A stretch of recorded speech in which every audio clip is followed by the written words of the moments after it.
It's coffee talk with ADIKA. Nothing rhymes with that but chicken tikka.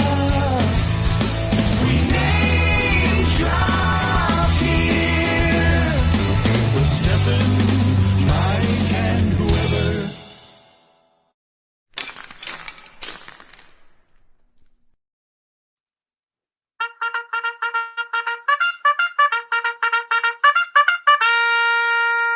Good morning, everybody, to Coffee Talk with your host, Stephen ADIKA, or Michael McVeigh. Good morning, Michael. Good morning, Mike. How you doing, man? I'm awesome. What's going brother. on? How are you? Corey, Hey, welcome to Coffee Talk with Corey Levitin, Michael McVeigh, and the hostess with the mostest, Mr. Stephen ADIKA. Where's Stephen? I figured There he is. There he is. You guys, be over here and banter with each other. Production. It's very good production. I think it's good to surprise everybody with who's going to be Stephen of the day. Never know. Hey, really quick. Today is Tuesday, June 9th. We have a fantastic guest on the show today, and I'll let Stephen announce him. But it is my middle sister Gracie Fasano's birthday today, and I'd like to wish her a happy birthday. Cool. I know that we can't be together today, but we all can be together on Coffee Talk. So It's happy also my birthday, dad's Gracie. birthday. Oh yes, happy birthday! Wow, who would have That's cool. thought? Yeah. Happy Well, birthday, Dad. Happy birthday, Mr. McVeigh. Yeah. Cheers. That's great. I'm surprised Corey's not having a birthday today. I probably am on Facebook. Oh, you are, huh? You are. Well, so it's your dad's birthday. Happy birthday, Daddy. Yeah. Oy vey. He's cool. He's a cool dude. And then Sister Fasano, happy birthday. Yeah. Yeah. Absolutely. She goes by her stage name is Gracie Kelly on here. Oh, But Gracie Kelly. she's really a Fasano. Yeah.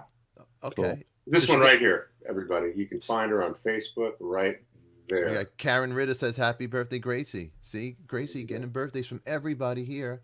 Happy birthday. Hey, look at Shantana. She goes happy birthday. Hey. We had Igor, happy birthday. Everybody's going happy birthday over here. Look at this, the birthday wishes. Who else is having a birthday over here? You know what you actually needed? I wish I would have known, because today it's your happy birthday. Well, it's not night, but it's the daytime, and tonight you guys could It'll be night celebrate. later. So give a shout out. I was having a birthday. This all goes out to you guys from Coffee Talk with ADIKA Live. Great. Yeah. Happy birthday. And you know what? It's always good to have, get a little coffee over here. Yeah. Go to Spearhead. Tell them that Stephen sent you. In my descriptions, you'll get it. Get some. You could shake it. You could play the drums. Shaker. The shaker. Yeah. Or you could We hit have somebody. a drum guy on today. Yeah. We do. Very legend. I hope you guys are putting your questions in, and because you know what? Here we go. Look, right there, the man, the myth, the legend on Coffee Talk with That's ADIKA cool looking. Live. There we got our buddy Carmine. Now, Carmine, there's Appice, and then his brother says his name. He pronounces his name. Vinny Appice. Why Yeah. is Vinny that? Appice. Yeah, why is that? And then they have another brother, and he says Appice. Oh, really? So there's Appice, Appice, and Appice. And me and my sister Gracie just have Fasano, or she has Kelly, but My I got sister. Fasano. My name's ADIKA. My sister's name is Mayer. Her last name. Oh, That's a familiar last name. That's her last name. Yeah, yeah. You know, that's any relations to John? yeah. Actually, she is. She's married to his older brother. Maybe that, but I think it's having that last name is a lot better than ADIKA because Or Townsend. because if you go to your local Starbucks, if my sister goes there, she could just say, "Hey, I'm Shira Mayer." Oh, because well, maybe you get a free coffee. Do you know one time I went to a Starbucks with Eric Singer, and I'll never forget this. And this is before Eric Singer was back in Kiss. This was Down and Out Eric Singer when he was just playing in a band with me. I like Down and Out Eric Singer. Those are the days. Me and Eric would walk around Melrose. Let me tell you about those days. Those were fun days. Down and Out Singer. Back in my day, kids. Well, when I was Down and Out Singer, we'd go to Melrose, and my kid was about 3 years old, 4 years old, and we'd walk down Melrose with a stroller, looking like two lovers. and it was nice. We would talk, look in the windows. It was kind of like that song, Young Turks. What a great video too. Picture a video of that, me and Singer with a baby stroller. Ken, put that together. A video. Eric singing out, walking on Melrose with a baby stroller. He used to be in Kiss, and now he's with this on Melrose Avenue. Walking to the Starbucks, get a free Starbucks because the guy remembered him.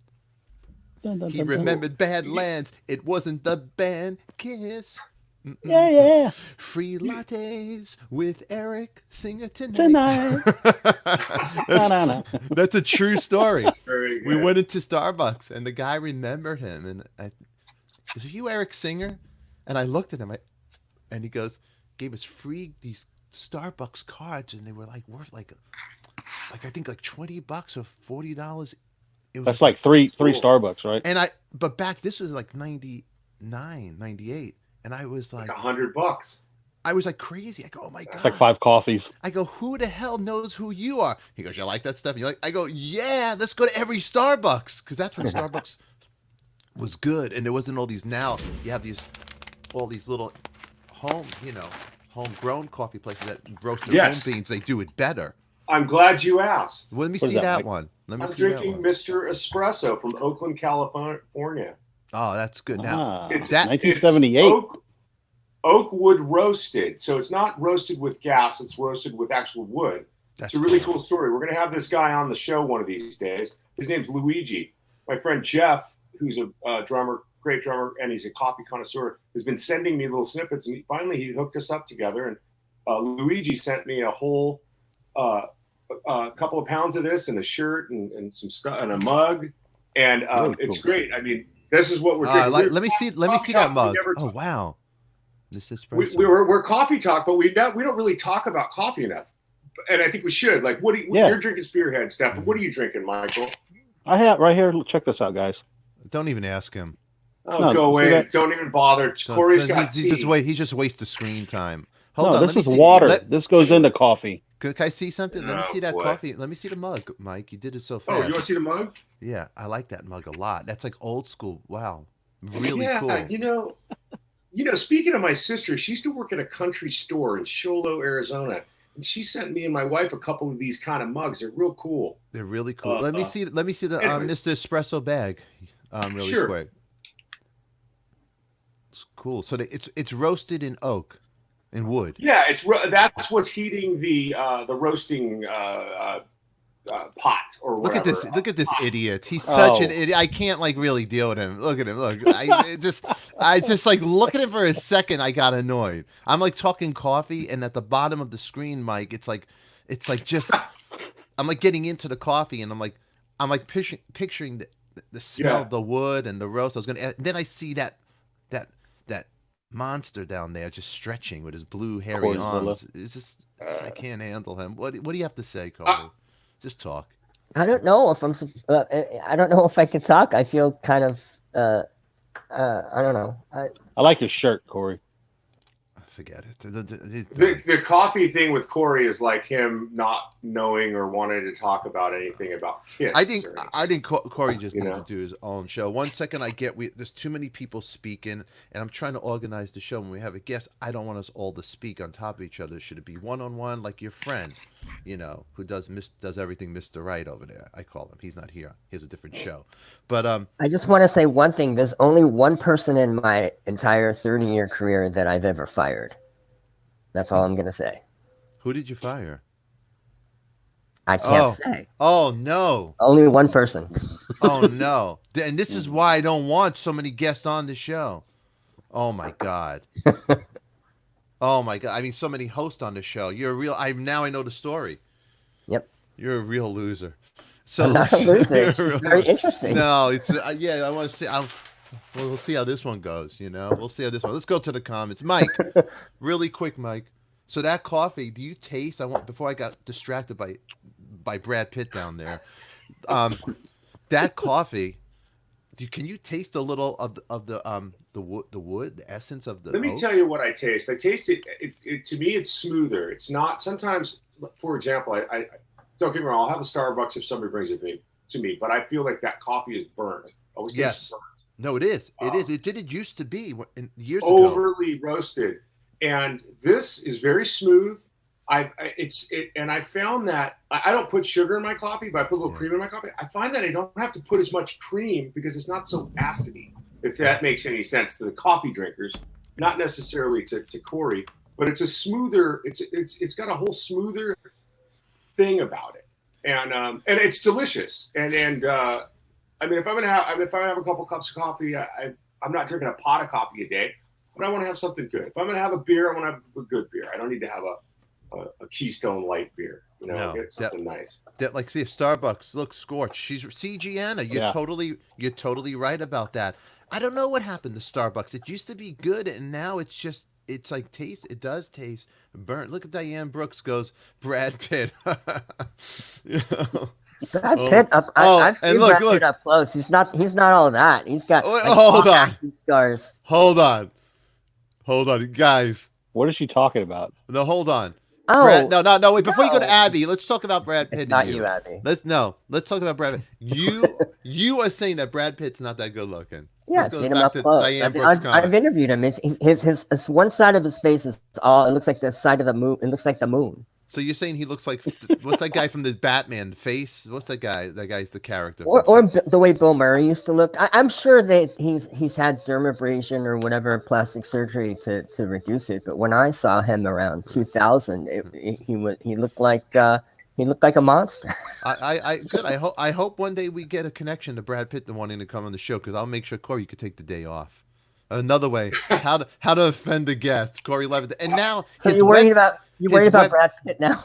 Look, his web mistress over here, Abby Franklin, who does his web page, he fired her as well. Absolutely not. Yeah. Well, you annoy her. Oh, so she says, yeah. And look, Wendy Krause is really upset now. I say, do we put him in? Do we put Corey in Melrose Zone? That's what it's called, the Melrose Zone. The Melrose Zone. Look, that's it. Is that false face? Thank you, John. That was the character in Batman. Totally. Yeah, it was.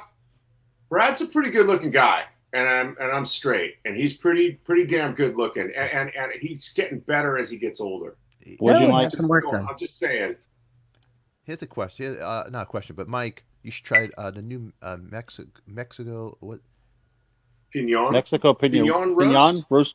Do you know Keith? Where is that? Is that? Don't tell me that's a Starbucks thing. I have to try. Make a crawl. Tell him. Oh, look, Wendy Krause. Everybody's upset now with Corey. No, I didn't fire Abby. I didn't. Yeah, that's not what I'm talking about. Yeah. I can't get too specific. Okay, I get it now. Well, the inside banter on the chat that goes by so fast. It's so hard to follow sometimes. It is, y'all. Crazy. Y'all. Oy vey, what's Abby saying over here? She said I sent my grandma these awesome mugs that include enclosed handles for warming up your hands while drinking coffee, tea, or cocoa. Yeah, and then here, speaking of mugs, right here, John, you're totally right. Read this one. Mr. Espresso mugs look like old tin cups. Very cool. I was going to ask you, Mike. They look like they get hot, like those old, like you said, those. You know what? It's ceramic. It's just that's the style of it. It's just I love it. Okay. I love. Let me see. It's kind of a throwbacky. It's a throwback. It does look, yeah. Okay. Yeah. Cool. Let me see. And it's a pretty big. Let's see portion. the inside. Can you see the inside? Can you show it without spilling? I see it. Oh, really very cool. Okay, you got the specs inside. When I was a little kid, I was always intrigued by those specs. I don't know why. Like Star Wars. Yeah, it's something. No, it reminds me of something from the 70s, 60s, late 60s. It's cool. Very cool. So, Corey. But the coffee's great. We're going to have him on the show sometime. He's going to give us a little tour and a little thing. It'll be whatever. What's the little segment you call it? Hidden gems. Hidden gems. You know, he tried to reach out to me, and I was waiting for his call. He got busy. So if you speak to him, tell him to call me. Okay. There's no rules to call me. Call me anytime. I want to get him on. It'd be cool. If he wants to come on tomorrow, wants to come on the next day, any day. For he said he's open for us. We'll get it happening. So yeah, it'll be interesting to see this roasting thing. I think the roasting and the wood. Oh, he'll actually let you film.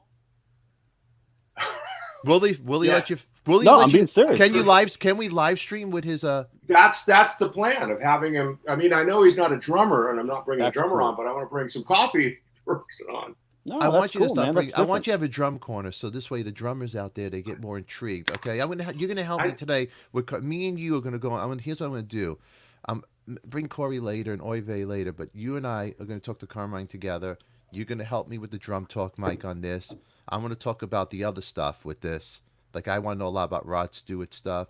The Vanilla Fudge, Zeppelin opening up for him. There's so much to talk with Carmine. And you guys out there in YouTube world, if you're watching this, you Facebook people, put your questions when Carmine comes in here. Anything that you want to know, I'm going to go through every comment, try to do my best, and we're going to shoot them over to the Carmine as well. And Corey, yes, Mike. Corey will be a hidden gem for Carmine. I think so. I think that's what we'll do. Tell us That's a treat. Yeah, tell it. When you want to. This is in my practice room, my drum room, and I've got Carmine, Bobby Blotzer, Matt Sorum, Stuart Copeland. Yeah. Those are some of my poster idols, my drum heroes that I look at every time I'm practicing in my drum room. Oh, that's awesome! That's awesome. So you have. Tell me any questions that you have, that you wanted to always ask, Carmine. Anything? I got them. I got a lot of questions. You wrote, huh? So you wrote them down. Well, yeah, I mean, he's a drum guy. I figured I could ask him some things. Yeah. You're into this one. I'm always into it. I've had questions for Butch, Lydia, a lot of these special guests. I've always had stuff. I just sometimes we talk over each other and you don't get a chance. We got to be careful. I want to ask Corey how he knows this if he ever met him. Did Corey? Did you ever meet him personally? I've never met Carmine. You never did from the Circus Magazine days? I've never met him. See, you asked if I ever met him. How about that pic? Who's this guy? Oh, that's great. Scaglione? Who is that? Who's that? Is that McVeigh? Yeah. That's Rich. Man, right Check here. this out.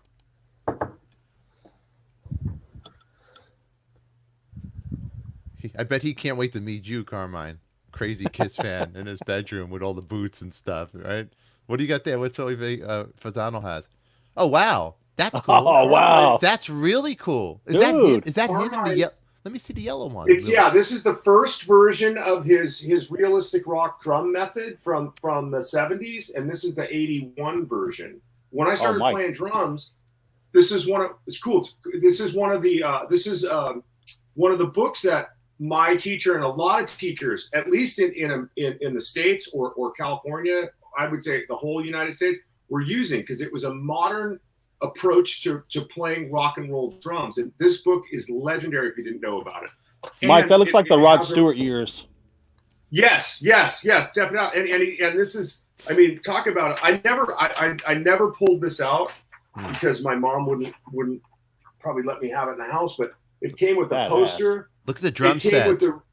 Yeah, man. That's from the Stewart era. Yeah, it is. I can tell. Mm-hmm. But these books, these were so to my generation of drumming, because I wasn't around for Bonham, which he's got a Bonham story. It was the 80s guys. And Carmine was the cornerstone to my playing. I owe a lot to him for it. There's a couple other books that were traditional books that people were hands and stuff. That was the book everybody went through. My wife even went through it. We bonded on it. It's a pretty funny thing. But I'm sorry to geek out. Just in case I want you to geek out. This I've never seen you like this. This is wonderful. I know, this is cool. No, I have you a lot expect it from me. I'm being honest. This Carmine was one of the first guys I ever knew about, because he put himself out there. That gig he did with Rod Stewart put him to a forefront, and he became the guy before YouTubes and all this stuff. He was doing it. This is an original pair of his drumsticks when he was with Regal Tip Drumsticks. Carmine Appice. Hang on. I'm sorry. Everything's backwards. Regal Tip Carmine Appice. What was cool about it is it had a back end tip that he had, because he would play with the butts of his sticks. Because back in the day, there weren't a lot of big, heavy sticks to play. And then the front end, Regal Tip was famous for this nylon tip. So I had an original pair of these from back in the day with my drum books that I used to play with.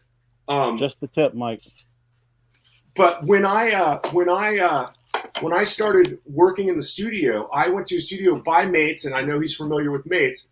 Underneath the riser, when I was setting up, I found one of his used sticks.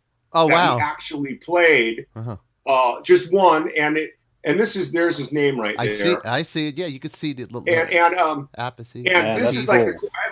I have about probably 200 signature drumsticks from that I've collected over the year. I went through my locker to find this yesterday because I wanted to bring it on the show. But I'm pretty.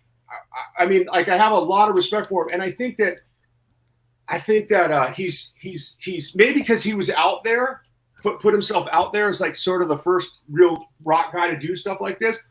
I think he's super underrated too. I think he was so out there that people might have forgot about him. But he's such a great drummer. He's done so many things. I'm so into it. And him and his brother do a thing, the Appice brothers. Yeah. They do a little drum duo thing. So sorry to get all coffeed up. No, I love it, Mike. But he's a hero. That's great. He is a hero. Mike, I love He's the a shirt. hero. I have a question now about that shirt. So when the brothers are wearing that shirt, are they going Appice or Appice?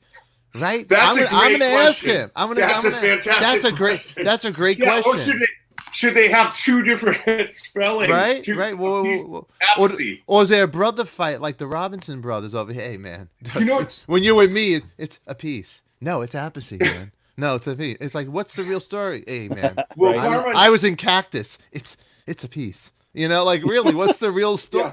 That's great. He's a legend. Well, Carmine's the big brother, so he's older. So the big brother, the one who's going to throw the beat down on. It's whatever Carmine says. Yeah. But not to talk about Vinny today. But Vinny is an amazing drummer, and has done his own thing in his own right. Those two guys. It's crazy to have that. They're two talented. They're two talented cats. Incredible drummers. They're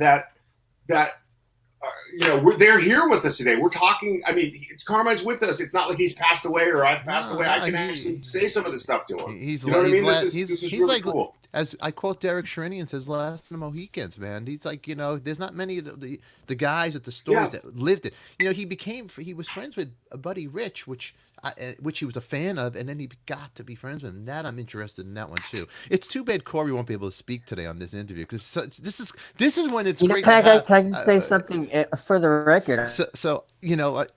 This is when it's really cool. Like when you have an iconic guy like Carmine coming on, and when you're a Corey, I don't want to say bad. When you're a Corey, you just blow it from your past. You just can't. The guy can't do right ever, Fasano. It's a shame. It's a shame. I can't do right ever sometimes too. Today, I've already done. Mike, this is definitely a very unique story from my past. But I do want to say for the record that I'm a big Carmine fan. Always was. Hot Legs, Do You Think I'm Sexy? I love his drumming. He co-wrote Do You Think I'm Sexy? Right. What's really funny is I think I have a major something was happening in New York in the late 70s and early 80s. Some amazing drummers came out of there. I don't know if it was the water, something in the water, like for the pizza dough and the bagels, but you had Joe Franco, you had AJ Pirro, God rest his soul, Eric Carr, God rest his soul, Bobby Those are all Rondinelli. Italian, by the way. No, but there's a thing. These guys play rock and roll, and some guys play it real straight and on the beat and stiff. These guys play it where it's more in the pocket. You know what I mean? They're all heavy hitters, though. All of them. Yeah, but they have something in the sauce of the backbeat. There's some groove there. It's really cool. And he was the guy who broke out first, and it's got to be because of Rod Stewart. Obviously, that really put him to the next level. And I'm just curious, well, because he was doing all the rock stuff, but that brought him to another level. Yeah, it's just is just really, really, really mainstream. Yes, really, really cool, and he's still doing it. Now he's doing the quarantine little minute drum videos. Oh, wait, can't hear you're stuff. muted. You're muted. I muted Stefan, by the way, officially. I want to take credit for that.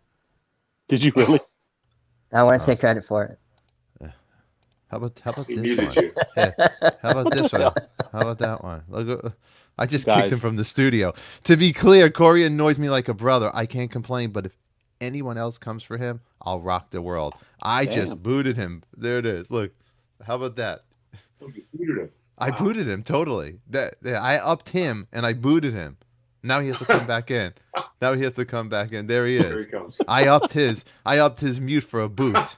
You don't mute the you don't. Oh It's my just God. when How, your how name. did I mute you? I don't even know how to do it. I don't know how you did it, but I I had a didn't do no. it. Well, no. What happened was I knocked out my microphone, and I was like, "Oh no, I just messed everything up here." Yeah, so I was really. What were you upset about saying, that. though? You were talking for about Oh, a here it minute. is. What were you saying? Food and Beverage Magazine. Corey is very handsome. That's our friend Michael Politz from Las Vegas. Oh, Michael Politz, I got to ask you a question.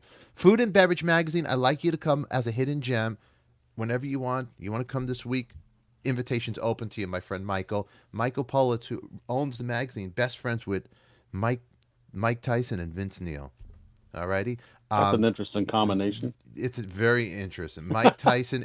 You have to go to dinner with Politz. Food and Beverage, Tyson and Vince Neil at a dinner table. That I want to see.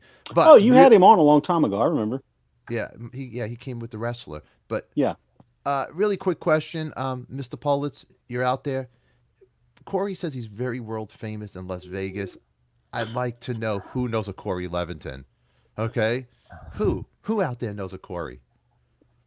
You're very famous, Corey. Tell us how famous you are. Go ahead. I'm only Las Vegas famous and only with old people. Only with old people. You're Las Vegas famous. Great. Yes. What are you, like Broadway Danny Rose over here I have? Like really? Vegas What do Danny you Rose. perform at retirement homes? What do you do? Juggle? What do you do? Put on a Dean Martin wig and sing Volare? What do you do? Come on, what do you do? How do I perform for them? Yeah, what do you do? I had a column in the newspaper in Vegas that was very popular, and I was on TV commercials and radio commercials, and I used to do speaking engagements. I would show up at these clubs and things for 200, 300, 400 people, and give presentations and just talk about the crazy things I did. You So know, just for a one- personality. Yeah. Like a okay, cool. you But know, that for- was 10 years ago.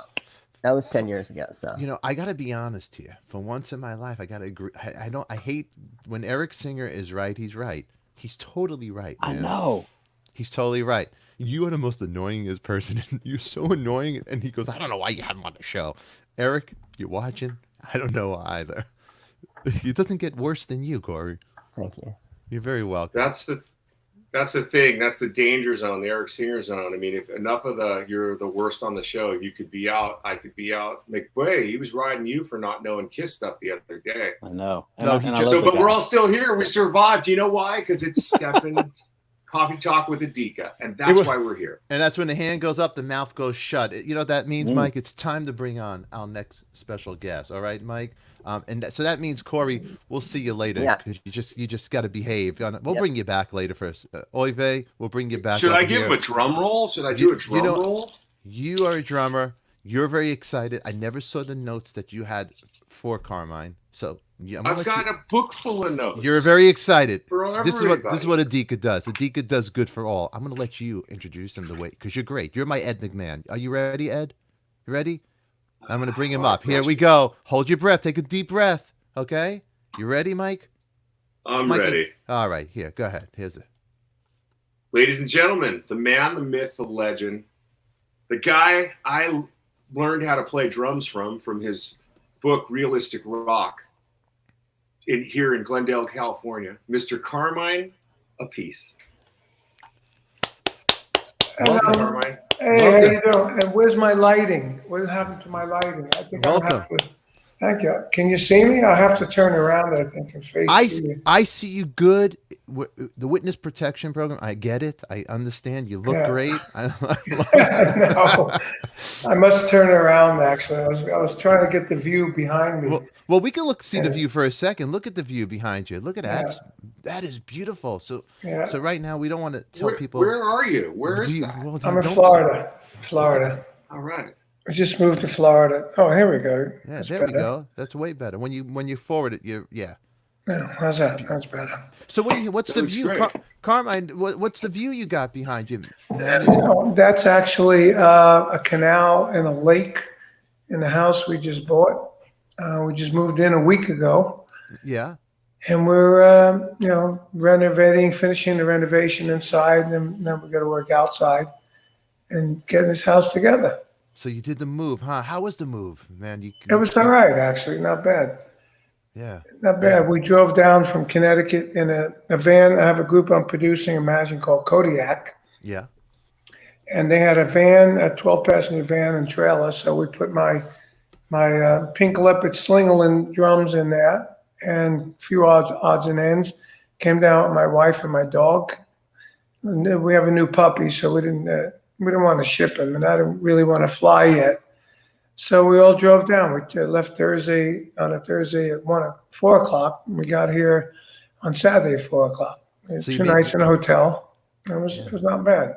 So how was it traveling with the dog? I'm asking these questions because I'm going to be doing the same kind of thing that you did. So that's well, it was it was a long trip, so we had to definitely stop more than usual to let the dog go to the bathroom.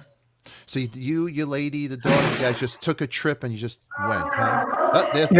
That's the boss. Is that the They boss? just came in. Yeah, she just took the dog out. Yeah. Outside, it's too hot to walk, so she walked him anyway. Because we got the workman here, so we can't let him much out of his pen during the day because otherwise he freaks out on the workman. What kind of dog is it? It's a Vizsla. What is It's a Hungarian hunting dog. So is that a big dog? Is that I don't know. Yeah, it's going to grow. He'll be about 70 pounds. Oh wow! Yeah. So this is coffee with you. I'm having a shake. Let me see. What's I want? So Carm, I want to see a morning of what a legend drinks in the morning because I'm a legend. I'm a YouTube sensation. So teach me right now. What's your morning drink every morning? Well, I drink coffee. You do? What you like? What kind of coffee you like? Yeah, she whatever my wife gets, Dunkin' Donuts or dark roast. She gets all different kinds of coffee. She's a coffee aficionado. I just drink it. I just drink it. Yeah, she does it. Okay. You know what? I got something here. Mike Fasano. Do you know about the flip, the Dunkin' Donuts flip? Carmine? Do you know about that? What's the flip? No, what's Fasano, the flip? tell him about this. Is from on the Being on the Road. Mike Fasano's a drummer. Right. His whole thing. Mike Fasano, Hey, meet Carmine. Carmine. I see you got an Appice Brothers shirt on. Good eye, Carmen. Good eye. Yes, I do. And one of our Where'd you get it? I actually got it on eBay. I wasn't able to see you guys a few years ago when you played in the Valley here. I live in Burbank. I wonder how they got it because we don't sell it to many people. Only online, only at gigs we usually sell it. We don't sell it online. I think that it was probably somebody that got one and or two, and then or two. There was a bunch of other shirts. It's not a. And how much did they charge you for that shirt? It was not a lot of money. It was like $15, maybe $20 a shirt. So it was probably somebody just. Yeah, they paid more for it from us. Of course. Well, I didn't get to see it, but I have a question about that shirt really quick. Okay, because you and Vinny pronounce your names differently. So when you guys, it's the brothers. So what's the right way when you're wearing that shirt in the presence of you and Vinny? How should we say it? The APPICE Brothers. That's it. Perfect. I love that. Carmine, I love that you have been getting active with social media and doing the stuff from the house in Connecticut. You're playing some drum groups for about a minute. That's really cool. And I was going to ask you about that drum kit, the leopard print Sutherland. But I also just, because I have a Google search, not a Google search, an eBay search on you for stuff like shirts and things like that. I noticed there was a kit that was a Slingerland kit that was for sale through Don Bennett. Is that the same portion of that kit? Is that the purple leopard one? I believe so. I believe it just sold. That's a separate kit. That's in LA. Okay. That kit I've never played. It's got 4 bass drums, 6 toms, and the whole kit is Radio King. Okay, it's a Radio King drum kit. It's the last kit that Slingerland made before they closed their factory in 2004. Right. So Those were the great shells too. They yeah, were it's great got shells. awesome shells. I mean, all the Slingerland kits that I had, that I still have that one. I have this pink one, and I have a Gene Krupa kit in LA. They all sound amazing. I mean, my deal with them was amazing. I had 3 kits a year. I was with them 5 years. So in the end, I had red leopard kits, gold leopard kits. I was doing the whole leopard thing. I had a Buddy Rich kit, a Gene Krupa kit, some classic 5 kits. I sold some of them because I couldn't use all of those kits. That's why I'm trying to sell that kit, because it's an amazing kit and it should be played, not sitting in a locker. For sure. And But it's a piece of history. Yeah, and I got four history. bass drums in it, 24s and 22s. And I even got an 18 by 20 tom tom. Wow, that's crazy. Not many of those around. No. I love it. One of the things when I first started drumming, my teacher at Larry Larson Music Store in Glendale, in '81, got me on, as a lot of drummers of my era. Oh yeah, book, there you go. Realistic Rock. And the funny thing is, my wife is also a drummer, and she went through this book as well. Wow. But That's why I took my wife through that book too. She only got up to the hi-hat part. Oh yeah, right. I just saw that drum set. I just saw that drum set at the Modern Drummer Foundation Museum here at Fort Lauderdale. Where is that David? David, yeah, David. Francioni's. Yeah, David's play. We were there the other day. I saw that drum set, and he bought 3 of my drum sets. He's got the gold leopard Slingerlands in his house. Wow. And he sold the Ozzy kit to somebody for a donation, big donation, he told me. And he has that kit set up. So I went up and played that kit for fun. That kit was all over the world with me and with Rod. That's Great kit. incredible. Yeah. It's we were talking before you came on. Here's another one of your books. This is the precursor, the first version of Realistic Rock that I have. That's right. That a friend gave me from grade school.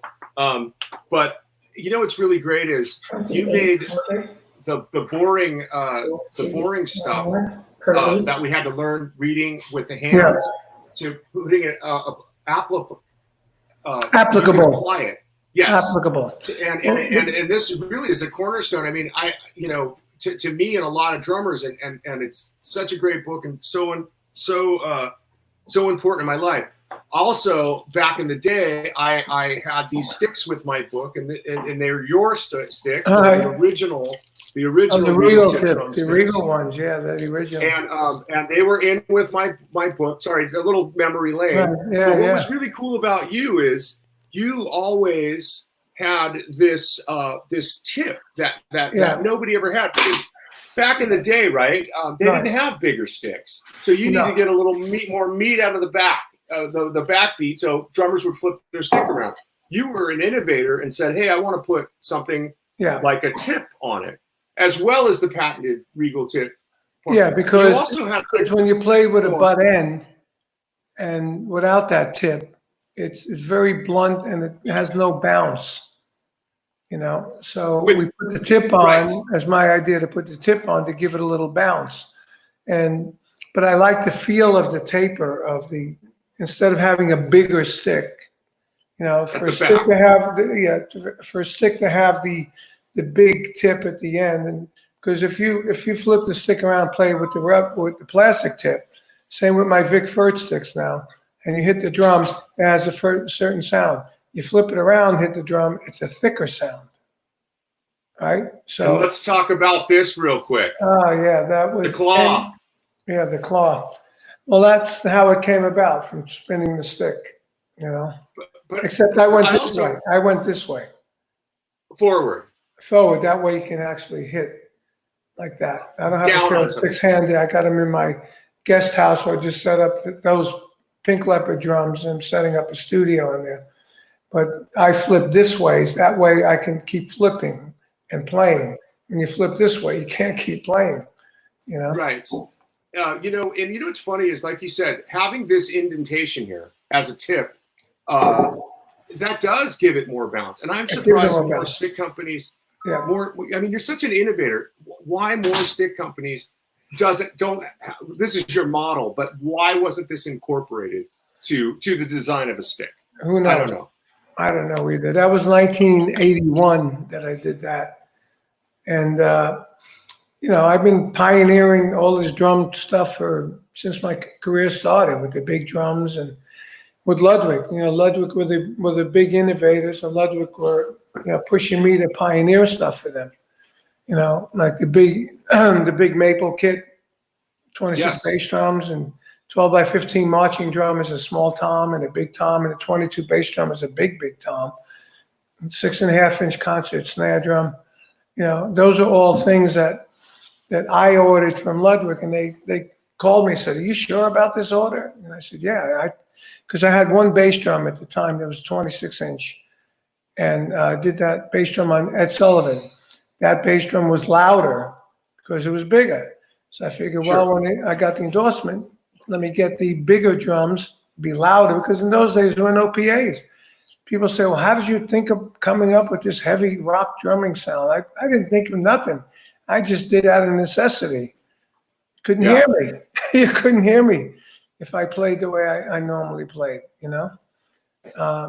So what is that? And that's where, and Carmine, the folklore and the legend is that's John Bonham when they were opening, John Bonham, the great drummer from Led Zeppelin, when they were opening for you, Vanilla Fudge, John saw your kit and saw that bass drum.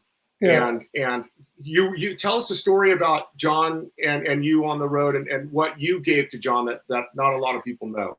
Well, I mean, it started by I'm just looking for a picture here of my kit and John's kit side by side.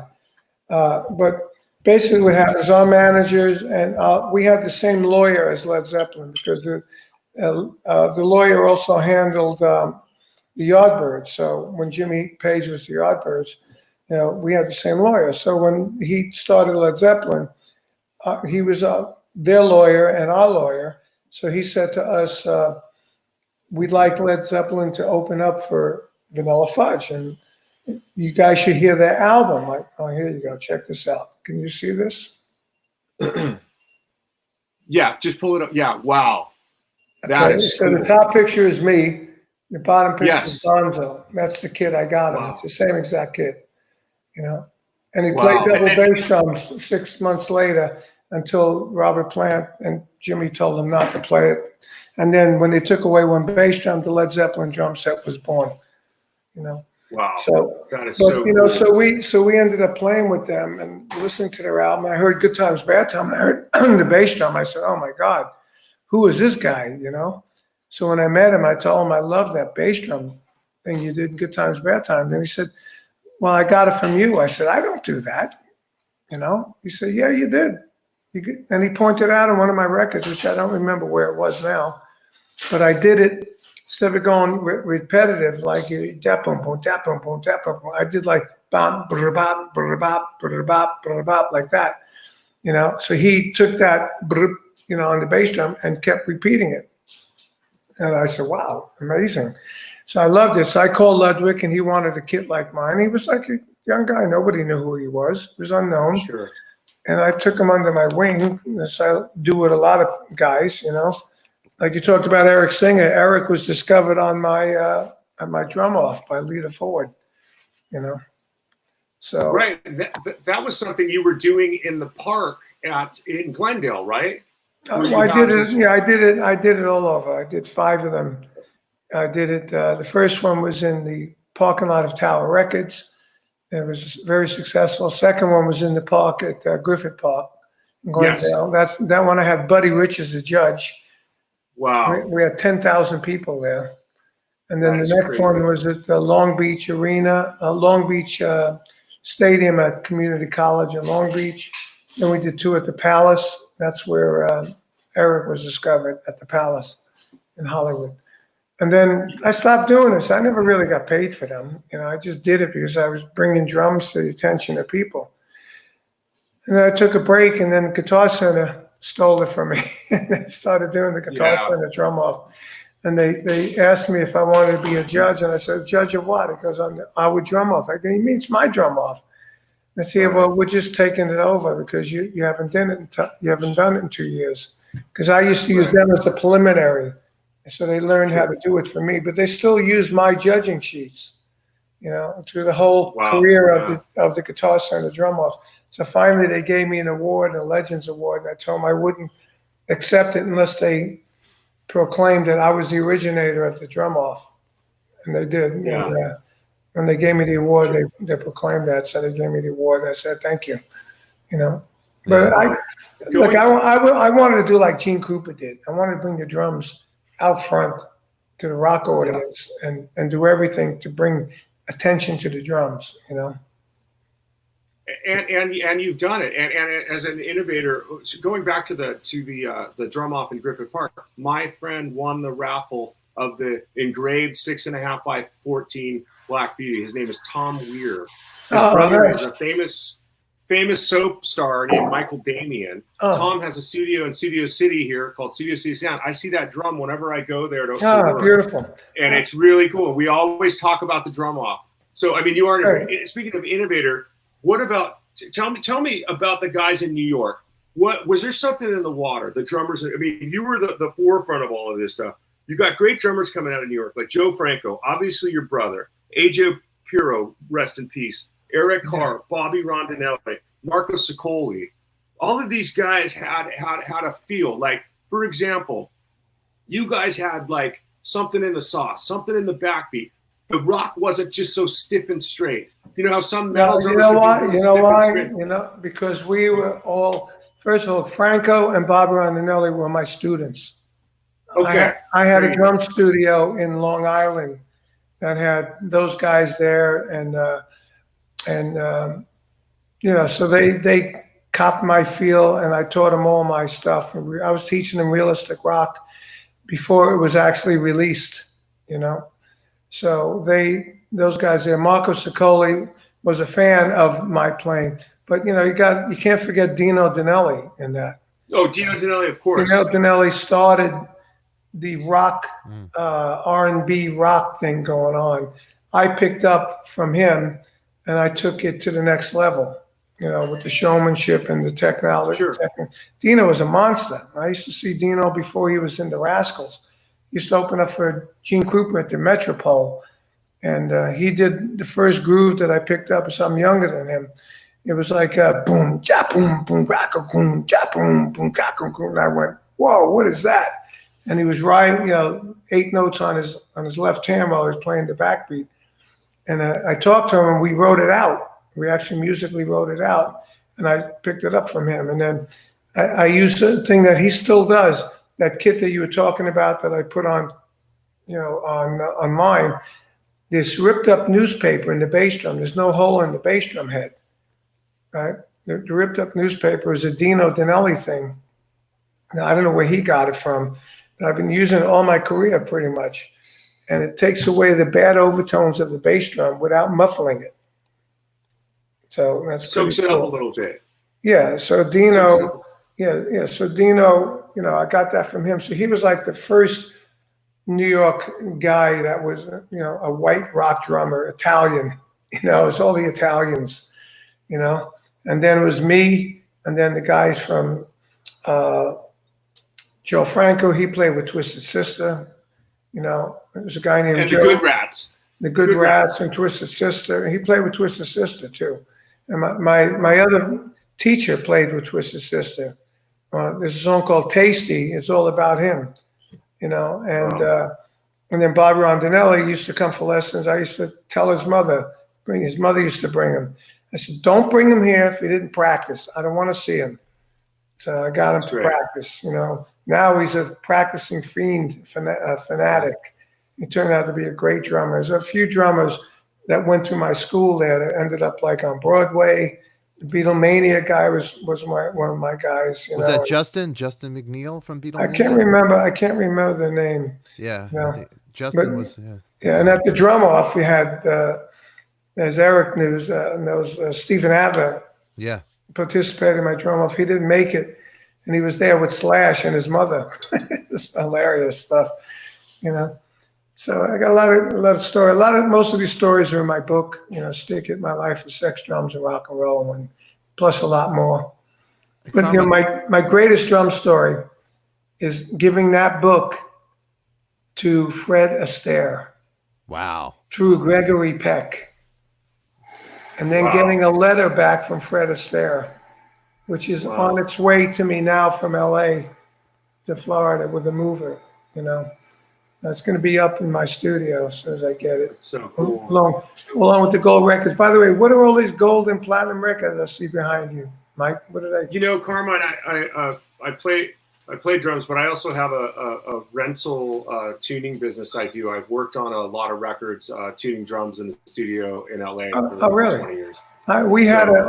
We had a drum rental place too, me and Vinny, the Peace Brothers drum rental in the early 80s.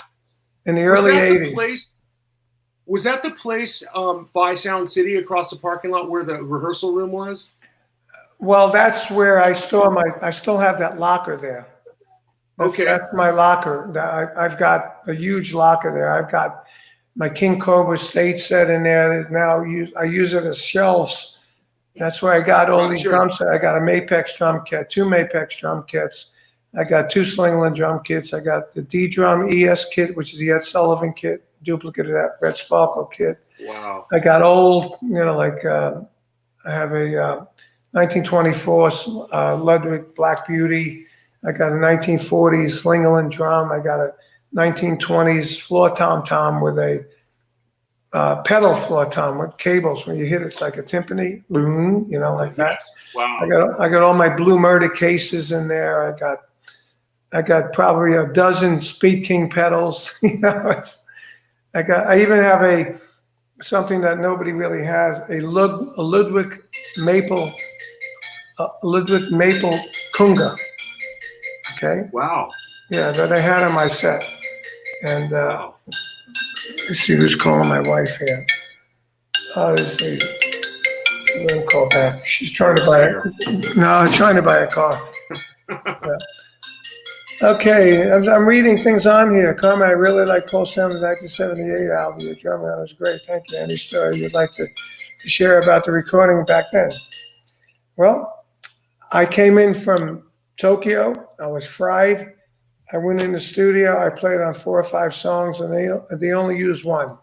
But the one they used has influenced a lot of drummer friends of mine, like Brian Tishy, raved about that to me. He said, "Man, that Peter Chris and that song and Bonzo, that was my Bible.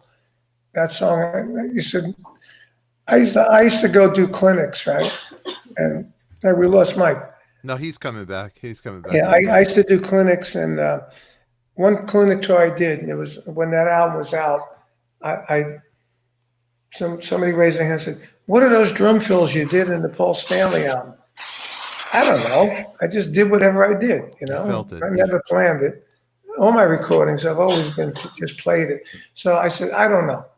So I go to the next clinic. Nope, somebody else. Same question. I said, what is this, Paul Stanley week here or what? Yeah. So after the 3rd clinic, they asked me that. Finally, on the 4th clinic, I said, "Do you guys have that Paul Stanley album by chance?" The guy said, "Yeah, we have it." I said, "Good. Can I listen to it?" And sure enough, I listened to it. I realized the kind of fills I was doing. And that same night, I got another question. "What are those fills?" I said, "Well, they're based off of this." And I actually knew it then, you know. That's great. But in all those recordings, you know, Hot Legs and those things, and BBA and Vanilla Fudge and Cactus. Yeah, we just played whatever came from the heart. We never planned, "Oh, this is the groove for the verse," like they do now. "This is the groove for the pre-chorus. This is the groove for the chorus." And you hear a verse and pre-chorus, everything's the same. It's not from the heart, you know. So that's why I never knew when we did "Do You Think I'm Sexy," even that little fill at the end. I never knew what I played. When we did the video, I tried to mime it, and I didn't know what I played. So I just did the best I can. But if you look at it, I'm not playing what I played. Sure. Funny. That's funny. Carmine, I want to ask you, you're from Brooklyn, and we got John over here. Asked Carmine when he played Temple Dance City in Canarsie. That's where Yes, I'm I from, remember Canarsie. that. Owned by Henry Hill and the boys. Yeah, yeah. Well, Henry Hill used to come to our house and go, "Hey, Carmine, I got this stuff. It just fell off the truck." He'd open up the trunk of his Eldorado, and there'd be Revox tape machines and mink coats and Wow. little color TVs and all that. You know, my manager Phil was connected to those guys, and Paulie the Don of Long Island. He'd always say, "If you see Paulie invites you to his house, you got to go out of respect." And then at one point, the mafia was trying to take points from like us, Vanilla Fudge, Jimi Hendrix, Zeppelin, all that stuff. And Philly sat down with the attorney, our attorney who was the attorney for everybody, and worked a deal out with them. And part of the deal was we had to play Tempo Dance City for nothing. Wow, really? Wow. So we did that. Okay. This is all my book. That's all in the book, huh? The Canarsie, huh? You have a lot of memories of Canarsie, the Brooklyn days? Huh? Yeah, I have Canarsie. The good memories were when I was 17, I was very proud of the fact that I bought my first car from playing drums, right? And I paid for it myself. Make the payments myself. And it was 1964, and I had bought a 1964 Chevy Super Sport 327 4-speed. Had a little plate on the front that said Silver Cup was the name of the car. And I used to drag race it on the Bell Parkway and go to a car hop called Mitchell's, where after gigs, we go there at 2 in the morning, 3 in the morning, and be all these guys racing cars all over the place. So we built the car, put cams in it and fuelie heads, from the Corvette, and a raised manifold and a big rear end and all that. And I ruined the car, but we used to go to the Canarsie Pier, pick up chicks, and go make out with them on the Canarsie Pier. The Canarsie Pier, that was the place to go. The Canarsie Pier. Yeah, it was like American Graffiti, Totally, it was a fun time, Canarsie. Yeah, it was Brooklyn. Great. Yeah. Definitely a good time. So when you with Canarsie in Brooklyn, and that was the hang back then. What was the whole music scene like back then, man? Well, it wasn't. It was just listen to rock radio. Was AM. Mm-hmm. There was nothing going on rock radio, and then it was just like I never really planned to make it as a famous drummer. I just wanted to make a living as a drummer. My drum teacher was out of Brooklyn, and he made a good living out of just playing weddings and bar mitzvahs and sweet 16 parties. So I played we called those society gigs. So you played, merengues and cha-chas and mambos and maybe twist and shout, and then you play Ladies the Tramp and the Bossa Nova and all that. And then we'd have jazz gigs, which were like, we'd have a trio, a keyboard player played B3 with left-hand bass on the B3 and a sax player and a guitar player. And we go play like bowling alleys and play a jazz gig. And then we play rock gigs in clubs. And we play rock dances like for the church, Yeah. So that's what it was. And then, when the Rascals came out, they were like the happening New York band. So everybody looked up to the Rascals. I saw them when they were just making it at a club, and they were just awesome, Wow. And got to know them. I met them then, and then we made it as Vanilla Fudge. We played gigs with them, but they were like it. They were it. That's who we looked up to, and they started changing the music scene in New York. So from that, there was a group called the Vagrants that had Leslie West in it, and they used to do what we call production numbers. They stretch out songs, slow them down and stretch them out. So I was playing a gig at the Choo Choo Club in Jersey where the Rascals were discovered, and with my band Thursday's Children.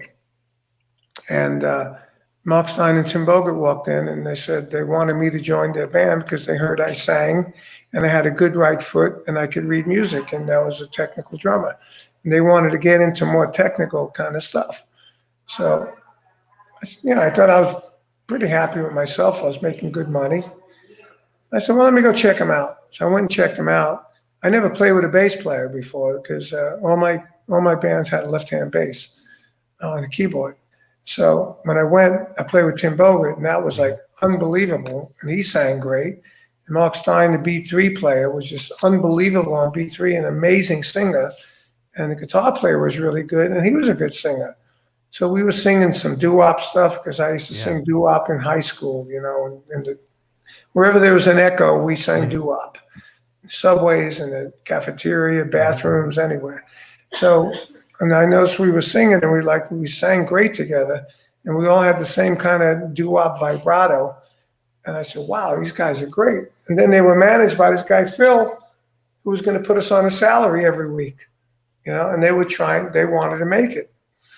So I said, you know what? I'm going to try this. So I always said that was a life-changing decision. When I talked to people, to kids, I said it was a scary decision because I never knew what was going to happen. But all the parts were there. We had a good manager. We had a guy who was going to pay us every week. We had great talent. We had the connections to get agents and book us. So I made the move. 9 months later, we had a single on the charts. It's incredible. You never wanted to be a front man, Carmine? No. You have a good vocal voice over here. No, I never wanted to be a front man. I always sang from the drums. Even with drum wars, I do some things up front, but I carry a snare drum on a strap. This is another innovation, I tried to do. And what I do is I play with a guitar pick. So I play a little guitar. I play the snares, the back end of the drum. Right? There's some stuff on the internet like that. And I play rhythms with it. My brother Vinny plays time, and I play to that. And then we put it through like the PA, through some echoes and stuff. And it's really amazing sound, It's really amazing. So I've done that. So I get off the drums, I put the strap on, I walk up front, and I show people the pick. Put the drum on there going like, what are you doing? And then I do that. That's about it. And when I fronted my slam show, it was like a stomp kind of show with buckets and all that. I tried all these crazy things just to, again, keep the drums out front. And I played a lot of gigs with that. The slam show, I did theaters with that. And until 2008, when the bottom fell out of the economy, it was hard to get gigs. But I had 5 drummers and a guitar player, and one of the girl, Veronica Bellino, she plays with Life of Agony now. But she was my discovery, What about, I have a query over here, Mikey, UPS, asking about Fast Joey Brighton as a student. Yeah, Joey Brighton, he was my teacher Okay. in my studio. He was Joey Brighton. He's the one that played with Twisted Sister. He was fast. He was a great, amazing reader. He's one of these guys every day he'll wake up and he'll go through a whole book, practice, go to the studio. And then I found out he was on speed and he screwed up my whole studio. Oh my God. I was planning to have what School of Rock's on now. I had the first one in 1971. And I had 60 students. I had people fly in from all over the country. I had a room for them to stay in. They would take 3 or 4, 5 lessons per week, double lessons. Then they go home with all kinds of stuff. The guy that created this fast drummer contest, Boo Boo McFreed, he was one of my students there. So many people flew in and did that. Then I had, like guys like Ray Gomez, guitar player, Jeff Berlin, the bass player. Brought Jeff Beck into the studio, and it was like a real rock studio, and that was the only one of its kind at that time. We taught just all out of the classic books, but we rockified everything, Here we got George over here. This is so great, Carmine. I always had trouble with my right foot. What do you suggest for drummers who get intimidated by that early on? Well, you could just, you just practice, different things. You practice quarter notes, 8 notes, triplets, 16th notes with your right foot, at a certain tempo with a metronome until it gets better. Until it gets better. Now here's something over here. Look right here. Tell me this picture right here. There's a legend. Yeah, that's my buddy. Yeah. I became friends with Buddy. Yeah. That was at the second drum off that Mike was talking about. And I had just flown in again from Asia with Rod, and my manager called me and said over there, he said, hey, we're going to do the second drum off, and Buddy Rich is going to be a judge, and it's going to be Carmine Appice Day. And I said, you're dreaming, dude. You know, Buddy Rich hates rock drummers. He's not going to do anything. But, you know, I got to know Buddy after that, and we had a good 8 years of friendship, you know. Wow. And we were going to do, you know, it started out before this. He played the Starwood in LA, and he was, my manager called me and said, hey, you know, David Knight, who owned the Starwood, he's got Buddy Rich coming in. And we're talking about maybe you playing with Buddy Rich and filming it for Showtime, because at that time Showtime was brand new. I said, what are you, crazy? I don't want to play with Buddy Rich, you know, he's Buddy Rich. So anyway, they persuaded me to do it in a way where Buddy would play with the 4-piece band that I had, and I would play with Buddy's band, you know. But then the whole thing fell apart. So I said, I was relieved. So I went to see him with my brother, you know. So we're up in the balcony in the VIP, and Buddy's daughter, who I knew, comes out and says, oh, Carmine, you came. I thought you wouldn't come. I go, why wouldn't I come? He goes, well, because, you know, Buddy's mad at you. I said, why is he mad at me? I didn't do anything to him. He said, well, you're one of those guys that challenged him to a drum battle like that other asshole, Ginger Baker. I said, no, I didn't challenge to a drum battle. You know, this was the managers cooked this up, not me. And he was going to play with my band. I was going to play with his band, maybe take some fours, but no drum battle. You know, you think I'm crazy? I said, it's Buddy Rich. She goes, that's it? I said, yeah. She goes, oh, you got to come in. You got to come in and see Buddy. I said, I ain't going in there. I said, I heard the bus tape. Did you ever hear the bus tape, Mike? Oh yeah. Yeah. So I said, I heard the bus tape. You know what the bus tape is, Steve? Yeah. Stefan? Yeah. Oh yeah. So she goes, oh no, come on in. I said, Vinny, you come with me. So we both went in there. So she called him Buddy. Hey, Buddy, this is Carmine, the guy who's going to play. Oh, you mean like that other asshole, Ginger Baker, challenging me to a drum battle? That's great. I said, no, Buddy, look, we both play Ludwig. You know, this would happen. So after I told him the story, he said, that's it? I said, yeah, that's it. He goes, wow, you smoke? I said, no, I don't smoke. You smoke? I said, no, I don't smoke. He goes, but do you smoke? I said, what do you mean, do I smoke? What, pot? He says, yeah. I said, yeah, I smoke pot. He goes, okay. He lifts in his left-hand pocket, pulls out a chocolate joint, lights it, takes a hit, gives me, I'm taking a hit. I'm going, I don't freaking believe this. Yeah. I'm taking a hit with Buddy Rich. I hand it to Vinny. I know he's thinking the same thing, you know? Yeah. So we both smoked the joint with Buddy. Everything was good. He goes, I got to go on. I'll see you guys later. Okay, we go out. That's incredible. We're like ossified. I mean, we're smashed. And he went on and played his butt off, you know? And then after that, you know, that's when my manager said we get on for the drum off. And I didn't believe him after that because, you know, especially calling Ginger Baker an asshole, you know, I'm thinking he's not going to do it. I went and he was there. He did it. We became friends that day.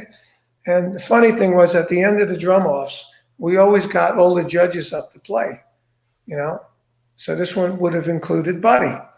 So, okay, who wants to play after Buddy? I'm asking everybody. Vinny, come on, you're fast. You got fast. No, I don't want to play after Buddy.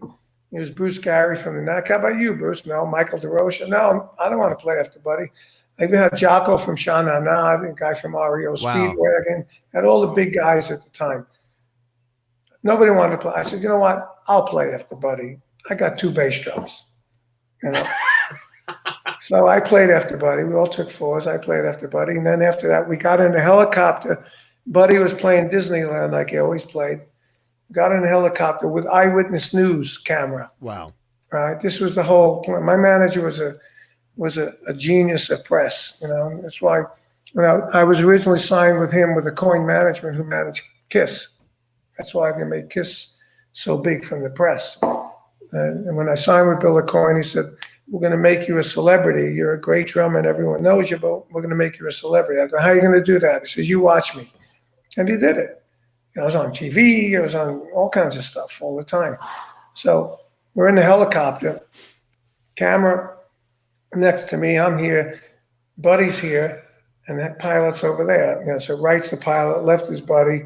In the back, behind the pilot's the camera, and me on the left. So Buddy turns to the camera and he says, "This is my friend Carmine Appice. He's a great drummer, but what do I know?" Right? And that was on the news. Right? So from then on, every interview that I did my manager started it with Buddy Rich's favorite rock drummer, Carmine Appice, and then whatever the article was. So I got to know him. I was in the hospital when he was dying, and I went to the funeral, and I went to the party afterwards. And his wife made me play with a jazz band. She said, "You got to play for Buddy." I was on my way out to my mother's birthday party, and she died 12 days later. Wow. So I always associate Buddy's death and my mother's death, Yeah. So I got to know, Buddy and his wife, and I knew the daughter. I used to go to his parties, and even when I saw him when he did the Sensonic ad, you remember that, Mike? He did the Sensonic drums. That's how I got associated with Sensonic, because I saw Buddy doing it. And then I got involved in the Muppet thing. Muppet thing, that was my idea to do, because I was in Australia, and some guy said, "Hey, I saw you on TV." I said, "What, with Rod?" He goes, "No, with the Muppets." I said, "The Muppets? What the hell are the Muppets?" And he showed me Animal. They videoed, and I said, "This guy looks like you." He said, "This has to be, modeled after you. All the drums everywhere, the gong in the back, and the curly wild hair." He said, "There's no other drummer that looks like you." And I said, "Oh, okay." So I went back. I said to my manager, "I think I'd like to do a drum battle with this guy, with this Animal Muppet Show guy." He said, "Oh, let me call him." So he calls him, and they said, "Well, we'll think about it." Called back in 2 weeks ago. "We got good news and bad news." "What's the good news?" "We love your idea. We're going to do it." "What's the bad news?" "We're going to use Buddy Rich." So Buddy was my friend. So I called Buddy. I said, "Hey, Buddy, I heard you doing the Muppet Show." He goes, "How do you know?" He said, "Nobody's supposed to know." I said, "Because it was my idea. I wanted to do that." So Buddy says, "Well, they wanted the best." I said, "Oh, you fuck." It was cool. He did a great job. I mean, it was awesome. That's great. Awesome. He was amazing. Buddy was by far the most influential technical drummer that ever lived. There's so many questions rolling in here. First, let's go back. I want Ashley over here is asking down here below. If you can you see that? Yeah, I see. Yeah. Yeah.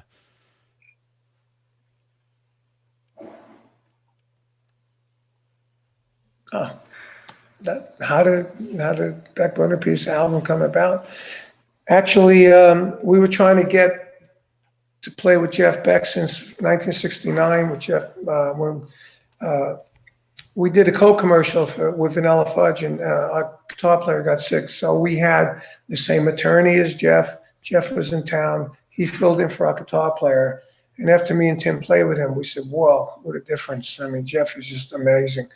And then his album started becoming famous, and his second album. And we loved the way Jeff played. And then Jeff loved the way we played, on the first album, and Shotgun and Hanging On and all that stuff. So when we did a gig with Jeff Beck Group, 1969, we headliners 10 years after Jeff Beck Group and us. Led Zeppelin jammed with the Jeff Beck Group that night, and we had to follow that. It was really ridiculous. So that's when me and Tim said, "Oh, we got to get more into this guitar music." That night, John Bonham handed me a phone number. He said, "Jeff wants to play with you guys," and gave me Jeff's number. So we called Jeff, and we were trying to get it together. It was going to be Cactus. It was going to be Rod Stewart, Jeff Beck, me, and Tim Bogert. And then Ron didn't want to work with Jeff, and then Jeff was going to come over anyway with Peter Grant, who was his manager at the time. And instead, he's a hot rod guy. And we hung out with Jeff whenever we went to England. I went to his house. Jeff would come to our gigs. We'd go watch see his hot rods he's building. He got in a car wreck. He was out like 18 months. So we didn't want to wait 18 months. We just broke up Vanilla Fudge to do this. So we put Cactus together with Rusty Day and Jim McCarty. And after 2.5 years, we got word from Jeff that he still wanted to play with us. And we were like fed up with with Cactus at the time, so we left. And we joined Jeff. And it was the Jeff Beck group tour featuring Jeff, Tim, and me. And then that graduated into Beck Broken the Peace. And then we went and did the album in December of 72, and it was released in April or May of 73. And we went to Japan. We were the second group to sell out the Budokan. The first group was the Beatles. And then it was huge over there. And they recorded us live in Japan. That became a classic album. First album went gold in America and sold 1 million copies around the world. And we were big everywhere. And it's funny, when I was in Japan with Blue Murder, which was another trio supergroup, they had a Burn magazine article that said, legendary supergroup trios. And Blue Murder was on the new one, and BBA was in the classic ones. So I was in both of them. It was pretty funny. Wow. You know, Carmine, you are last of the Mohicans, man. I mean, when you think about it, everything you did, like Denise Kennedy. You got that from Derek. No, well, yeah, I did get it. From Yeah. Derek, but it's so true. When you go through your history, look, Denise Kennedy, Carmine has been an innovator from the beginning, legend. Okay. Oh, thank you, Denise. Thank you. I mean, here you are talking about your experience meeting Buddy Rich. Do you have any drummers that came across your way feeling those butterflies, how you felt when you met? No, Buddy yeah, Rich? that's why I get it. So I'm usually I'm good to fans. I'm good to, I did all those clinics all those years. I was really close to my fan base, the drumming fan base, and with the book, that book is now. I got that book in Japanese and Italian and German. We're going to do it in French and Spanish, and maybe even in Chinese. For Chinese. China. Wow. But Right there. Any thoughts on Neil Peart? Neil Peart was a great drummer. He did a great job in Rush. He's a sad loss, and nobody knew he was sick. No. I was, look, I mean, I was a Neil Peart. I like Neil, but I was never like gaga over Neil because I was around way before Neil, and a lot of stuff he did was really cool. My favorite track was Tom Sawyer, because I loved I'm a time signature guy. If you listen to my Guitar Zeus album, which is another first a drummer doing a guitar album, that was the idea, so you can get a lot of press from the guitar world and drum world and regular fans. And if you look on that album, my engineer said you need a calculator to play this music. And that's how I felt about Tom Sawyer. It was like really, a lot of it's in 7/8 and goes back and forth 7/8 to 4/4. And I think that was some of his best work, in my opinion, anyway. I want to ask you, you got 5 drummers on your hand that you could think of that really, like, you're like, wow.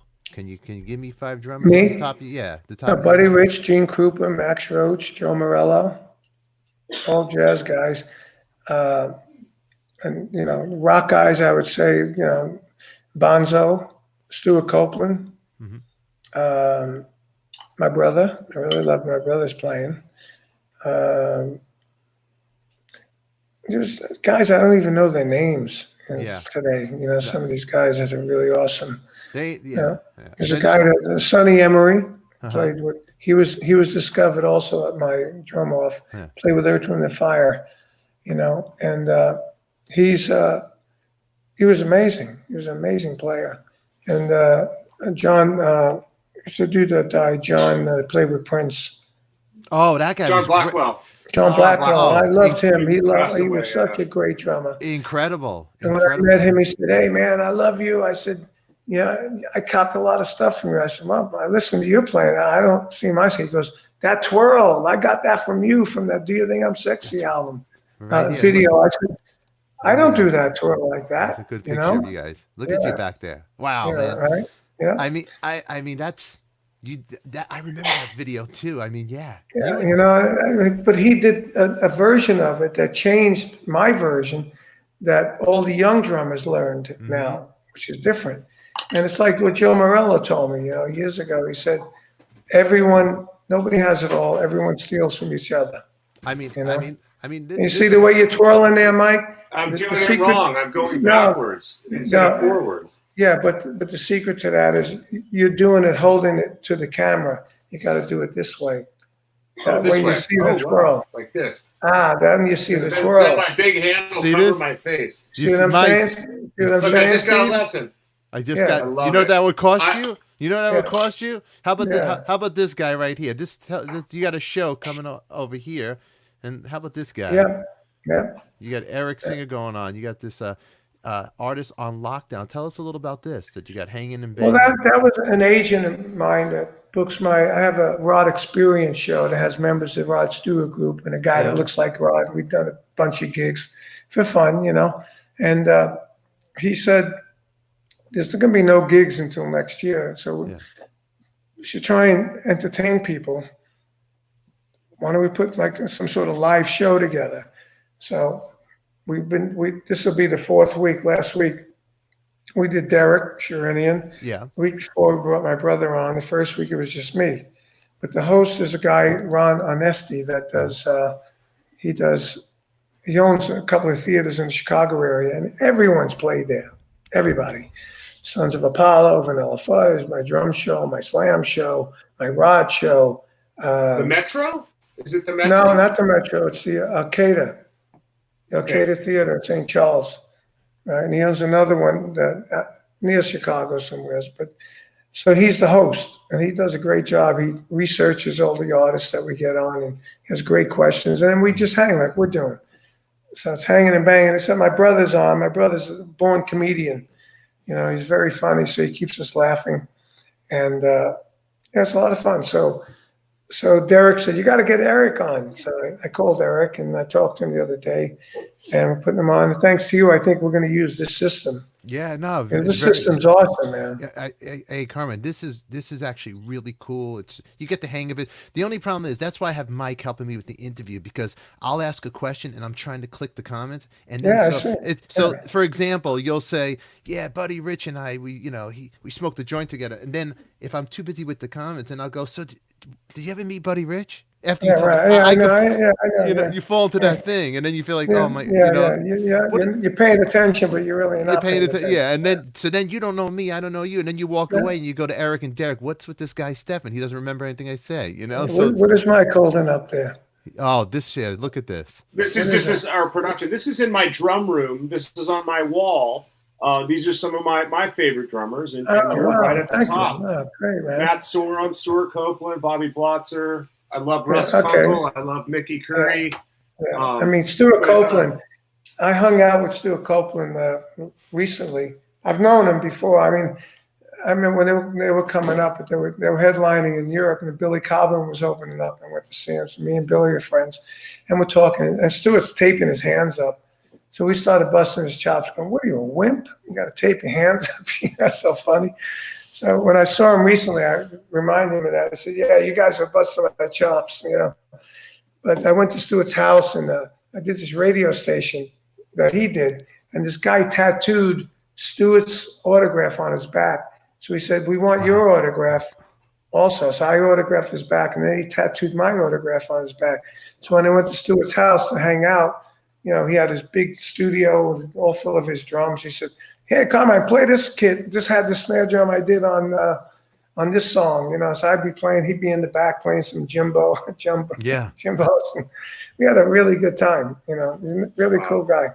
He's a good guy. That's really cool. I want to share. We got George, an artist here. He's a fan of yours, and he did this. He's a little artwork he did on Coffee Talk. He wanted to share that with you. Is that Bonzo?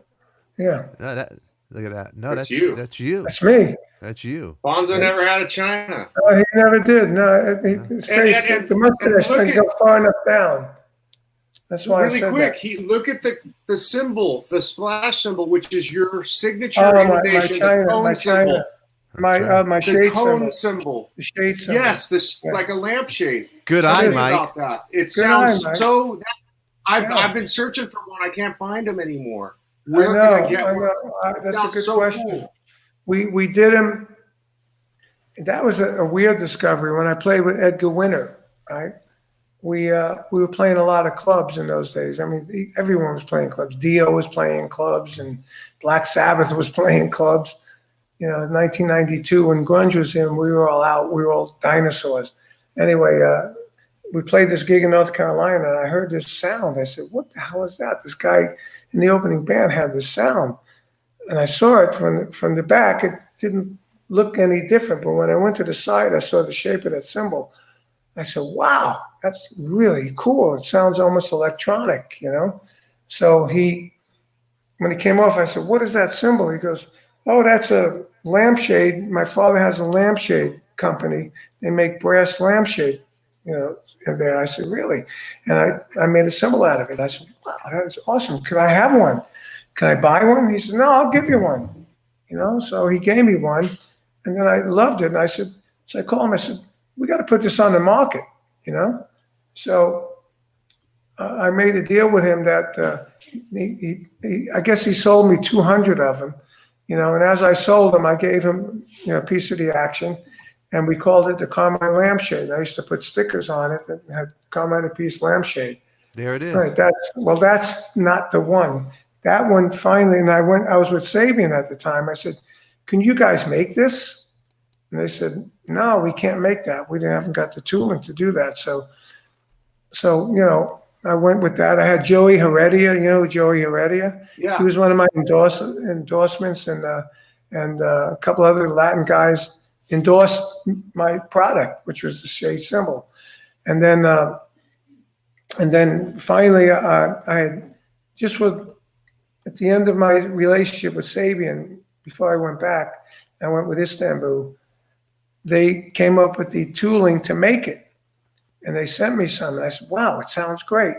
And then, you know, for whatever reason, I left Sabian.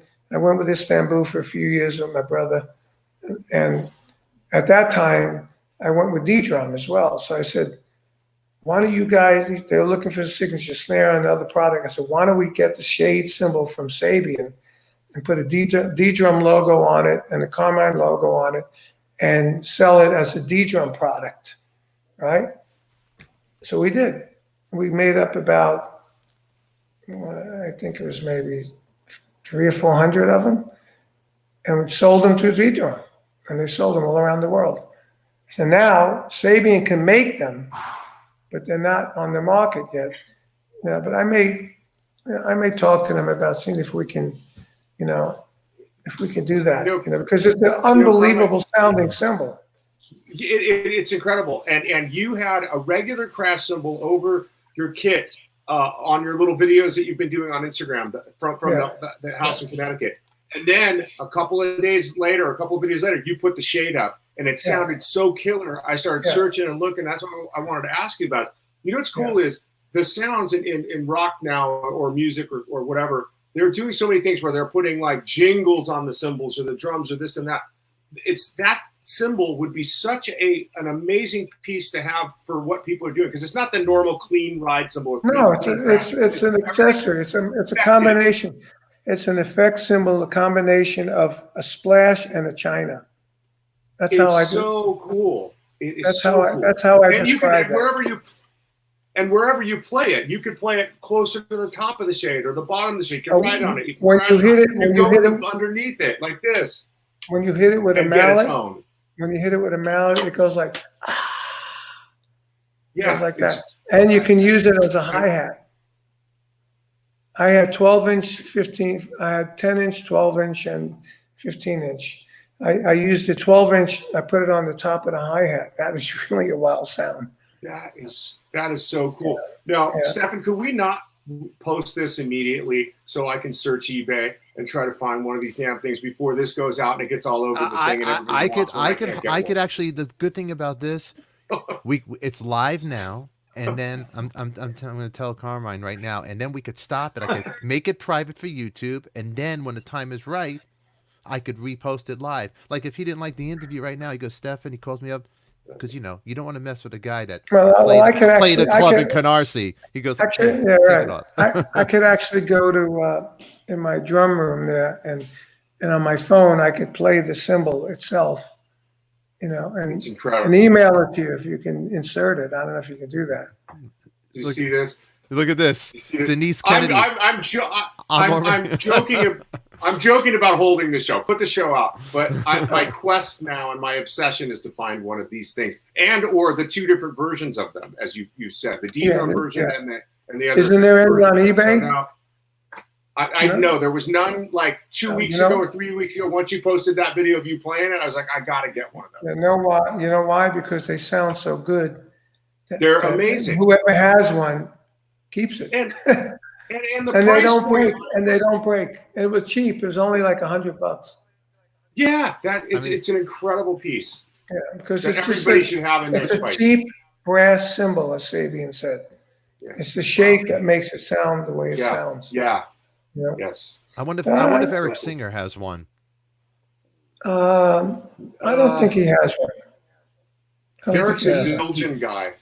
He's been going crazy. He wanted to come on the show. I go, no, not today, Eric. No, we'll do it again. We'll do it again. Yeah, we'll do it I again. like the Five. This is so much cleaner and easier to do than what we've been doing, Carmine, it'd be an honor for you to have you come back to even. You know what? Anytime. You're our buddy Rich here. You're a legend. Look at this. Young drummers should be required to listen to this as 101. Carmine is dynamite, Mr. Antonio, 2005. I mean, you got a lot of love on here, my friend. Thank you, man. You know what? Appreciate it. People love you over here, and it's great, man. It's great. You got to look in the mirror and say, "Hey, man." Sometimes a kid from Brooklyn, you know, you probably get. Do you ever look at when you're shaving in the morning and go, "I'm Carmine fucking Appice. Come on." Yeah, and I look and I go, man. And I look in the mirror and shave. I go, man, you're getting old. You look. I was going to say something. Great, That's why I was going to ask you what do you drink? You look great. I should look as good as you. I look like Larry David. You look like you're from high school. I took out my hair. That helps. No, not me. I'm done. I'm done. People think it's a wig, but it's not a wig. I mean, I even grew some work side here. I even got gray hair here to prove that it's real. You got good hair. See the thing about you. You could do anything because you're Carmine Appice. You could wear it messy. You could slick it back, look slick. Yeah. Me, I'll look like Larry Fine if I grow my hair out. I got the Jewish curse. I slicked it back in 1995 when I was with this Japanese group with Tony Franklin. Oh, you did? I slicked it all the way back like that, Yeah. And it was interesting. I didn't like it. You didn't like it, huh? You like the messy, the tousled. How about back in the Brooklyn days? Did you do the greaser look ever? Oh, of course, man. You did that, huh? I had the leather jacket, and the movie The Warriors. Of course, yeah. I lived that movie. That was the great movie. I sometimes wonder if somebody that was in the gangs that I was in. If you read Peter Criss and Ace Frehley's book, we all had the similar. You had to be in a gang to be, protected. So were you friends with Peter back when he lived in Canarsie back in the day? No, when you were friends with Jerry Nolan, you didn't know him, huh? I met Peter and the Kiss days when I was managed with a coin. Yeah. And Paul Stanley brought me into the camp. Really, Okay. I mean, here's something funny that they'll probably never admit this, but when I first met them, it was 1975. It was their very first tour, big tour. I was playing with Leslie West. Yeah. And we were opening up for them. And Paul told me that they went to a concert in Long Island. They saw Cactus and Alice Cooper. Wow. And they thought to themselves, him and Gene, I guess, if we can get the energy and the rawness of Cactus and that kind of playing with the theatrics of Alice Cooper, we would have something. And that was their seed for Kiss. Yeah. That's the seed right I don't know if they'd say it now. Well, you know what? But he's totally told me that because back in '78 when I went with them again, this was '75. They told me that because at the time they were getting big, but I was already in BBA and all that shit. Yeah. I was from New York, so they looked up to me like the Vanilla Fudge and Cactus, and I was a big band to them. So at that time, they felt on my level maybe, or they were just coming up. But they were really friendly. I was very friendly with all of them, and playing with Leslie West. Leslie West was Mountain. Mountain to them was cool. So and Mick Jones was in that band. Wow. Okay. and Kenny Aronoff played bass, so it was a great band. So they looked up to it. So they were at ease. And then I got to know them more and more. And then when I got to LA and Paul started hanging out in LA, and that's when, I started hanging out with Paul. And then he said, I said, I'm looking for a new manager. And he said, oh man, you should go with a coin. So he hooked me up with a coin, And that's why we became friends. It's great. I'm thinking about because you did this stuff with Rod Stewart, and I remember walking on Canarsie Pier, listening to Young Turks and on my Walkman, listen to it. And now you told me earlier how you used to just cruise the Canarsie Pier, hang out by the Canarsie Pier when you're. And I'm just thinking, I would because it was so when I was a kid walking with my Walkman in the streets of Brooklyn, I go, this music is so great. And the beats, walking with the beats, get my Brooklyn strut down to your rhythm. Oh, and there you are hanging in Canarsie. I know that Brooklyn strut. The Brooklyn strut. We all had the Brooklyn strut at one time. I mean, Carmine, you've been a wonderful guest, man. And I know you're busy. You want to get adjusted, go back to your home and everything you're doing right now. I got to thank you for coming on the show, my man. Thank you for your help. And, hopefully Ben, I see Ben answered you. Yeah. We're writing to each other. It's all good. And then, I'm going to call him today and make sure he gets this system because this is it. No, This is definitely. what we've been looking for. And Mike, nice to meet you. So I'm still on Get. So because you had a drum rental business, you got the gold records from the sessions that you brought the drums to? Yeah, tell him, Mike. Tell him the whole story really quick. You can tell him. Warrant everything. To make a long story short, I worked at a music store in the Valley called Valley Arts. I know. I was when Matt Sorum was in Guns N' Roses, I was his roommate. I had known him when he was in the Cult, before the Cult. He said, hey, I'm going to be on tour, watch my house. I worked at the music store.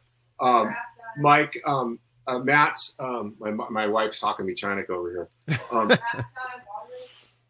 Would you what? Water the grass. Watered the grass. Watched his girlfriend when he was away. Fed the dog.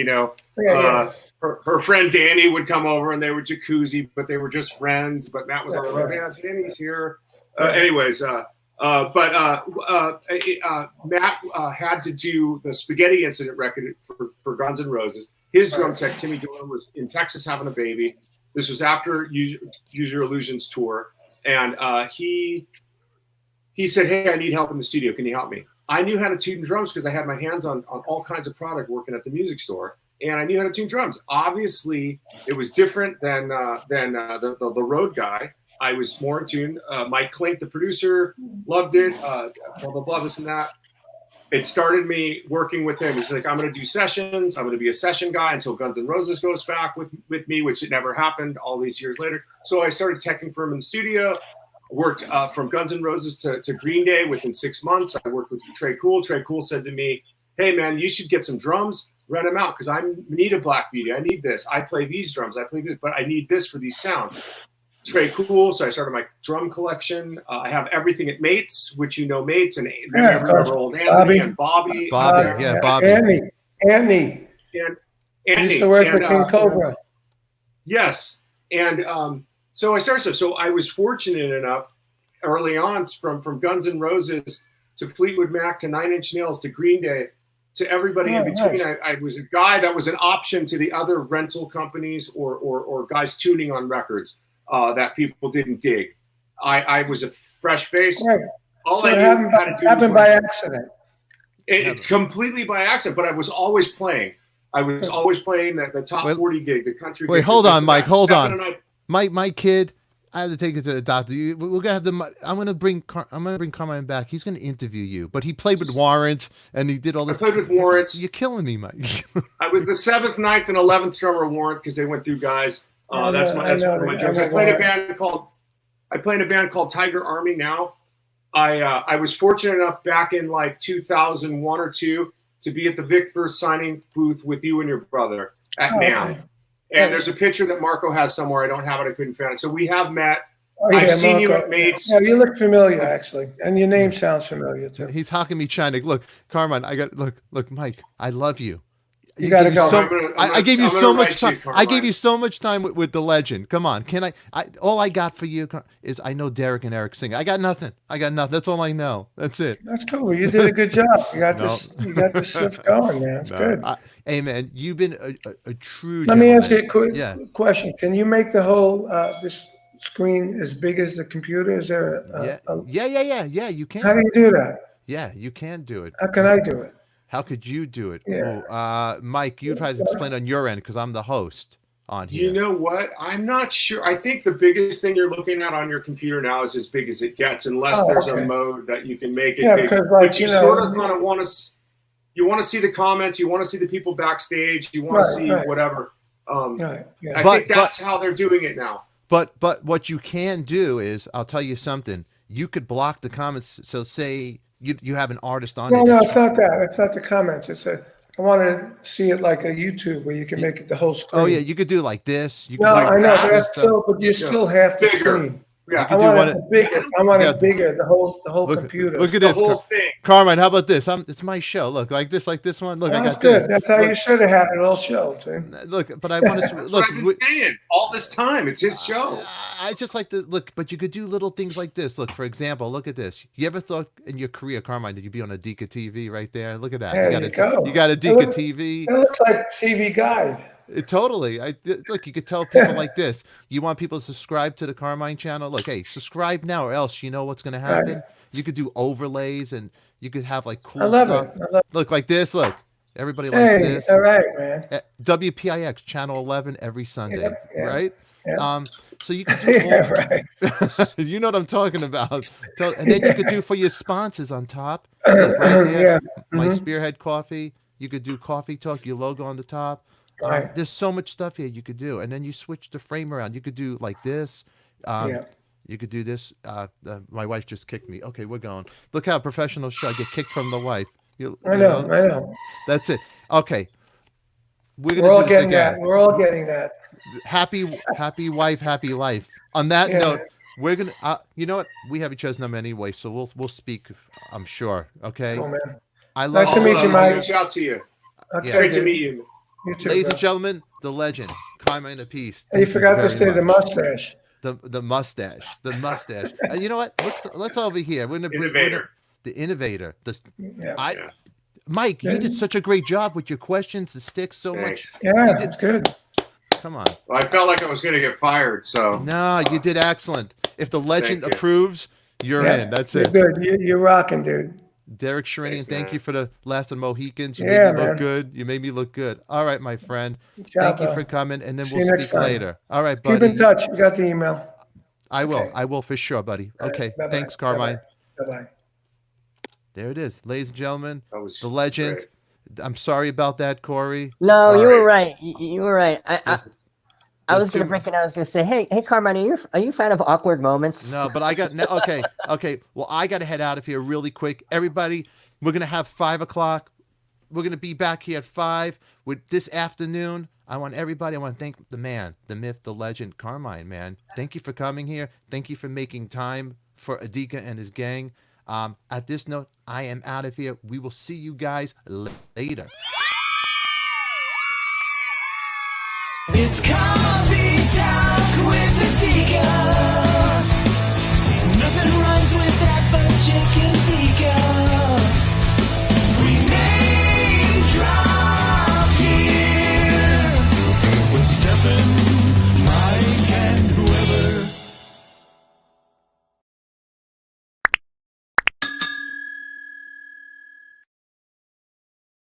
It's like you're talking to Vinny Paiuta.